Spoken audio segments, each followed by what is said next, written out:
Welcome to Farid Academy. This is your math teacher Mohammad Abdul Azeem. आज हम solve करेंगे problem set 1 page number 27 Maharashtra state board mathematics part 1 chapter 1। तो पहला question है आपका कि choose the correct alternative for each of the following questions. ये objective type question है, मल्टीपल चॉइस क्वेश्चन। तो यहाँ पर पहला क्वेश्चन दिया है to draw graph of 4x + 5y = 19, find y when x = 1। अगर x की वैल्यू 1 है तो y की वैल्यू इस लाइन के ग्राफ ड्रॉ करने के लिए क्या होनी चाहिए। तो हम फाइंड करेंगे सोल्यूशन। तो यहाँ पर देखिए आप इक्वेशन में x की वैल्यू दी हुई है, तो हम वहाँ पर एक x की जगह 1 लिख देंगे। पहले इक्वेशन लिख लेता हूँ 4x + 5y = 19। हमको दिया हुआ है कि x की वैल्यू 1 है। फॉर x = 1 y हमको फाइंड करना है। तो 4 × 1 + 5 × y = 19। so 5y = 19, 4 1 = 4, तो यहाँ लिख लेंगे 4। सो नाउ 5y = 19 - 4 ले से RHS में जाएगा तो नेगेटिव हो जाएगा, प्लस है यहाँ पर। तो 5y = 15। सो y = 15/5। मल्टीप्लिकेशन में है, यहाँ पर डिवीजन में होगा। 5 1 = 5, 3 ज़ा, सो ये 3/1, 3/1 = 3। तो y की वैल्यू 3 ये होनी चाहिए ग्राफ ड्रॉ करने के लिए। तो हमारा राइट आंसर रहेगा B is the right answer. So answer is B 3। तो this is your answer. Question number 2, for simultaneous equations in the variable x and y variable है साइमल्टेनियस इक्वेशन के। तो उसमें dx, dy और d determinant की value दी हुई है। Then हमको x की वैल्यू फाइंड करना है। तो dx है, यहाँ पर हमको x फाइंड करना है, तो इसलिए x के लिए क्रैमर रूल का क्वेश्चन है ये। तो x फाइंड करना है, x की वैल्यू। तो bye Cramer rule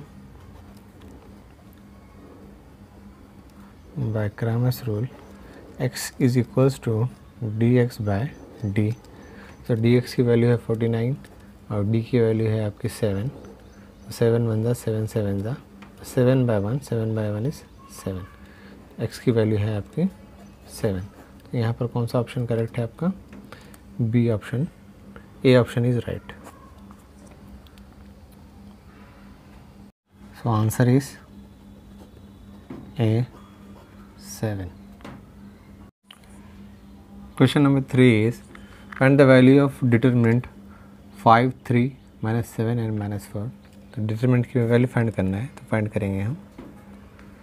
so determinant लिख लेता हूँ मैं 5 3 -7 -4। क्रॉस मल्टीप्लिकेशन होगा 5 × -4 माइनस ऑफ 3 × -7। तो 5 4 5 × -4 -20 प्लस एंड 3 7 = 21। सो -20 + 21 1। सो आपका डी ऑप्शन करेक्ट है। सो आंसर लिख लीजिए यहाँ पर। Answer is D 1। Question number 4 आपको यहाँ पर दिया है टू सॉल्व x + y = 3 और 3x - 2y - 4 = 0 by determinant method find D। Determinant method से हमको D फाइंड करना है। तो इक्वेशन लिख लेते हैं पहले। तो x + y = 3। इसमें यहाँ पर कोफिशिएंट x का कोफिशिएंट a1 यहाँ पर 1 है, b1 हम y का कोफिशिएंट ले लेते हैं। तो ये है आपका b1 और c1 3। दूसरी इक्वेशन है आपकी 3x - 2y = 4। तो यहाँ पर a2 आपका है 3, b2 है -2 और c2 है 4। तो डी डिटरमिनेंट फाइंड करने के लिए हमको x और y कोफिशिएंट, x के और y के कोफिशिएंट ही लगेंगे, कांस्टेंट टर्म नहीं लगेगा c1 c2। सो d = a1 b1 a2 b2। तो आपका a1 है 1, b1 है 1, c और a2 है 3, b2 है -2। अब क्रॉस मल्टीप्लिकेशन करेंगे 1 × -2 माइनस ऑफ 3 × 1।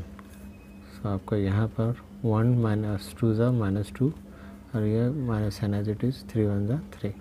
सो आपका आंसर आया है -5। यहाँ पर सी ऑप्शन करेक्ट है। सो आंसर लिख लीजिए आप यहाँ पर, आंसर इज C -5। क्वेश्चन 5 है आपका, ax plus by is equals to c and mx plus ny is equals to d। these are the two simultaneous equation given and उसके अलावा और क्या इन्फॉर्मेशन दी, the product of a into N, a x का coefficient है पहली equation में और n y का कोफिशिएंट है दूसरी इक्वेशन में, दोनों का प्रोडक्ट इक्वल नहीं है b इंटू एम के ये इक्वल नहीं है। तो देन साइमल्टेनियस इक्वेशन है, तो अगर ऐसी कंडीशन रहेगी A N is not equal to B M, then हमको पूछा है कि ये जो साइमल्टेनियस इक्वेशन रहेंगे उसका 4 ऑप्शन दिए हुए हैं कि first is only one common solution is possible, second is no solution is possible, third is infinite solution and fourth D1 is only 2 solutions. तो लीनियर इक्वेशन इन 2 वेरिएबल में, simultaneous equation in 2 variable में आपको कभी भी 2 solutions नहीं आएंगे, तो ये ऑप्शन कभी करेक्ट नहीं रहेगा। अब यहाँ पर देखेंगे कि only one common solution, no solution और इनफाइनाइट सोल्यूशन, क्रैमर के डिटरमिनेंट रूल से किस तरह ये मिलेंगे कि कब ये पॉसिबल होगा only one solution, infinite solution और इनफाइनाइट नो सोल्यूशन। तो देखेंगे तो हम अगर यहाँ पर डी डिटरमिनेंट की वैल्यू फाइंड करने की कोशिश करेंगे तो डी डिटरमिनेंट में यहाँ पे कोएफिशिएंट ए है और यहाँ पर बी और यहाँ पर है आपका कोएफिशिएंट एम और यहाँ पर एन, और हमको दिया हुआ है कि ए एन, अगर हम यहाँ पर डिटरमिनेंट का एलिमेंट का क्रॉस मल्टीप्लिकेशन लेंगे A N minus B M, तो यहाँ पर ये दोनों इक्वल नहीं है मतलब यहाँ पर ये नॉन ज़ीरो आएगा, A N minus B M ये क्या रहेगा, नॉन ज़ीरो रहेगा। और अगर डिटर्मिनेंट डी नॉन ज़ीरो रहेगा तो उसका सिर्फ वन कॉमन सोल्यूशन आएगा, तो आंसर उसका ए है।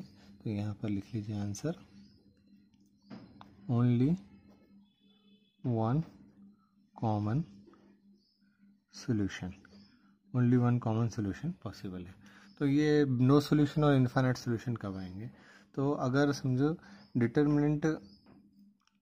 डिटरमिनेंट समझो डी एक्स है, से डी एक्स नॉन ज़ीरो है बट डी ज़ीरो है, तो इस टाइम पे आपका यहाँ पर नो सोल्यूशन आएगा और D x non zero, D x zero है और डी भी ज़ीरो है, या फिर डी वाई ज़ीरो है और डी ज़ीरो है। यहाँ पर डी एक्स और डी वाई नॉन ज़ीरो है बट डी ज़ीरो है, तो इस सिचुएशन में बी ऑप्शन रहेगा इसका आंसर।